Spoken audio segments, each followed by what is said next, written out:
We are now going to focus on the nitrogen piece of the fertilizer industry. Again, three major nutrients: nitrogen, phosphorus, and potassium. Now we're going to focus on nitrogen, and much of the information comes from an article in this module comes from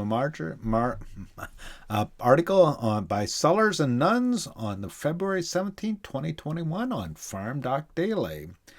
Another source, and if you have the time, this is an excellent book. It reads like a novel, but it is history, and it's called The Alchemy of Air. And it's actually about the development of nitrogen fertilizer, or the process, Haber-Bosch process. And there was a lot of intrigue about the development of Haber-Bosch process and a need for it, because before this, we were running out of supplies of nitrogen to use as fertilizer. Haber-Bosch made an infinite supply in almost, if you believe how long natural gas is going to exist, but made an infinite supply. This happened around the turn of the 20th century, and just as a sidelight to all of that, Haber-Bosch process makes nitrogen, which is also used in TNT and bombs, and it was part of this intrigue of World War II, and I'd suggest you read that book sometime, Alchemy of Air. In any case, what that book describes is the development of the Haber-Bosch process, and this diagram provides a good overview of fertilizer, and we're going to focus first on this Haber-Bosch process.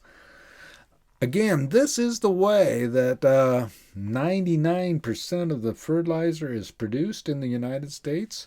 We begin with nitrogen and hydrogen gases, add high temperature, high pressure, and catalyst to get anhydrous ammonia gas, and then bring that down and produce anhydrous ammonia. In this process, natural gas plays a very key part in providing the temperature and also the nitrogen molecule. If you're looking where nitrogen fertilizer is produced, it is almost always produced near natural gas sources or pipelines that export natural gas from their source. The natural gas portion of this process, it was what causes high energy use in corn. Again, nitrogen is used extensively on corn. So if you're looking at some accounting of the energy of use of corn, a lot of it comes from anhydrous ammonia or ammonia or nitrogen fertilizer and the energy used in production, and then that carries on into livestock. If you're looking at those energy accounting of those, a lot of that happens, or a lot of the energy use in both corn and livestock production occurs because of the production of nitrogen fertilizer and this Haber-Bosch process. I'm going to give you a feel for what that looks like with a couple slides from a Terra industry presentation. This happens to be an anhydrous ammonia plant. It happens to be in Oklahoma, and you can see what it looks like. It's an industrial plant where we again are producing anhydrous ammonia. Again, that process, ammonia is a building block for all natural gas, and it comes with, when you bond that nitrogen atom with three hydrogen atoms, and again, it comes from natural gas and air. And here, if you want to look at that a bit more, if you want to look at the chemistry behind it, you get ammonia. Another byproduct of this process is carbon dioxide. And again, if you're thinking about climate change and CO2 emissions, think about this as being part of that piece, because nitrogen fertilizer emits CO2 emissions. Again, the ammonia process is simple but complex, and again, this shows you what that ammonia process looks like. It's obviously high intensity, high capital, high expertise. Once we have anhydrous ammonia, it's a liquefied gas. You can move it by pipeline, barge, or train, and I would note that it is somewhat dangerous. It can cause human issues if you come in contact with it.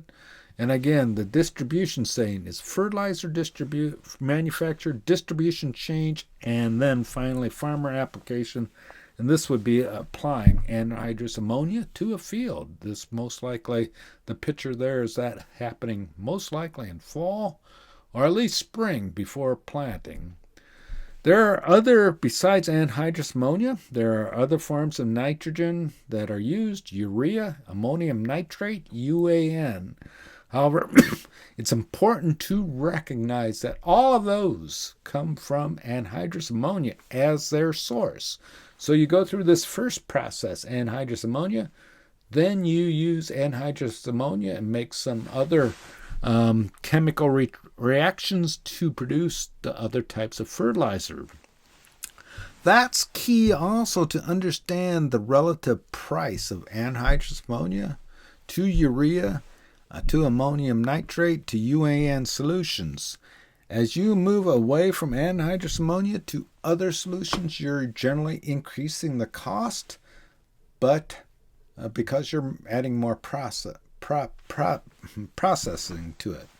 However, those other sources, urea, UANs in particular, are very storable, generally very safe for human contact or human handling. And again, much more easily storable with less specialized equipment than, say, anhydrous ammonia. Some of the major nitrogen manufacturers in our CF Industries: Nutrien, Mosaic, and Yara. Again, these are typically large and integrated firms. They also tend to be single-purpose firms, and by that I mean they tend to produce nitrogen and maybe branch off into input supply and retailing. I would also note that this is a commodity, as are the next ones as well, phosphorus and potassium. There isn't really anything that separates or distinguishes anhydrous ammonia produced by any of those four companies, and it has its own boom to bust cycles like that of corn and soybeans.